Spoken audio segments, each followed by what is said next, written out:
అమెరికాలో మా ఫ్రెండ్ వాళ్ళ అబ్బాయి మోనుకి భోగిపళ్ళు పోశారు. భలే క్యూట్గా ఉంటాడండి బాబు. పక్కన కూర్చున్న అబ్బాయి వాళ్ళ కమ్యూనిటీలో అబ్బాయి అంట, ఇషాన్.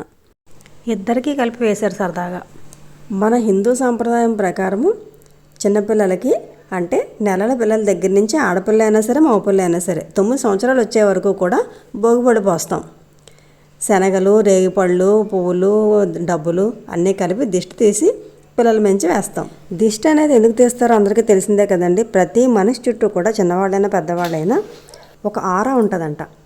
అది మనలోని వ్యక్తిత్వాన్ని బట్టి ఒక్కొక్క కలర్లో ఉంటుందంట. కోపిష్ట వాళ్ళైతే ఎర్రగాను, శాంతవంతులకైతే బ్లూ కలర్లోను అలా ఉంటుంది. ఈ దిష్టి తీయడం వలన ఆ ఆరాలో ఉన్న నెగిటివ్ ఎనర్జీ ఏమైనా ఉంటే చెడు ప్రభావం పోతుందంట. అంతేకాకుండా పేరెంటం పేరుతో నలుగురిని కలిపే ప్రక్రియ కూడా సింపుల్గా బాగా చేసుకున్నారు కదా. మనం ఎక్కడున్నా సరే మన సాంప్రదాయాలు మర్చిపోకూడదు కదా.